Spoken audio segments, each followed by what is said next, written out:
મીડિયાની સમક્ષ આજે હું કહેવા માંગુ છું કે જો વિછિયામાં જે કોળી સમાજ ઉપર દમન થયો છે, માં બેટી અને બહેન ઉપર જે લાઠીચાર્જ કરવામાં આવ્યો છે, 100 કોળી સમાજના યુવાનો ઉપર 307 જેવી કલમો નાખવામાં આવી છે, ત્યારે જો આ કોળી સમાજના યુવાનોને છોડવામાં નહીં આવે તો આજે હું જાહેર મંચ ઉપરથી કહેવા માંગુ છું કે આવનારા દિવસોમાં આ કોળી સમાજ ગુજરાત બંધનું એલાન કરશે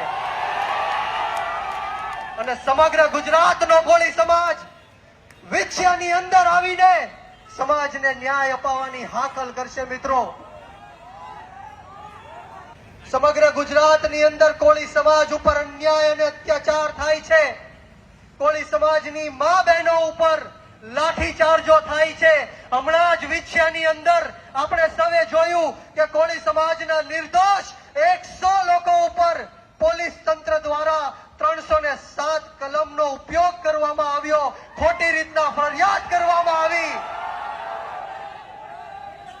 આજે અહીંયા પોલીસ તંત્ર ઉપસ્થિત છે, એમણે સેવાઓ પૂરી પાડી છે, એમની માટે એકવાર જોરદાર તાળીઓના ગડગડાટ સાથે વધાવી લઈએ.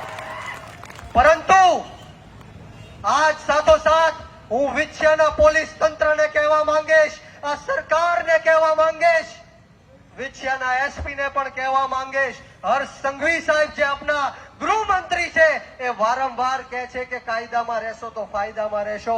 આજે હું બ્રિજરાજ સોલંકી આ જાહેર મંચ ઉપરથી કહેવા માંગીશ કે તમે લોકો પણ કાયદામાં રહેશો તો ફાયદામાં રહેશો. કોળી સમાજ ઉપર અન્યાય અને અત્યાચાર આ સમાજ સહન નહીં કરી શકે. 100 જણા કોળી સમાજના યુવાનો ઉપર 307 જેવી કલમો લગાડી છે જે ખોટી છે.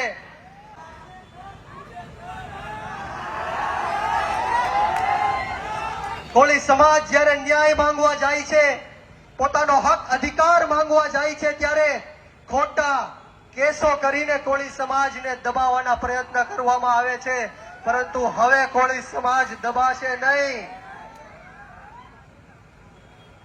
અહીંયા પિક્ચરના પુષ્પા હારા હારા ઝૂકી જાય, આ કોળી સમાજ છે. મિત્રો,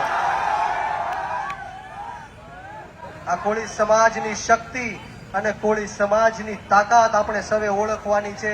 હું યુવાનોને કહેવા માંગીશ ખાસ કરીને કે શિક્ષણ ઉપર ધ્યાન આપો, વ્યસન મુક્તિ ઉપર ધ્યાન આપો.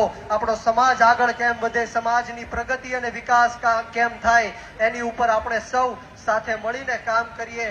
ત્યારે હું છેલ્લી વાત કહીને મારી વાણીને વિરામ આપીશ કે આપ સૌનો ખૂબ ખૂબ આભાર વ્યક્ત કરું છું અને આવો ને આવો સાથ સહકાર અને પ્રેમ હર હંમેશ મળતો રહે એવી પૃથ્વીપતિ સમ્રાટ વીર માનધાતા મહારાજના ચરણોમાં પ્રાર્થના સાથે બોલો જય માનધાતા, જય જય માનધાતા, જય કોળી સમાજ, જય જય કોળી સમાજ.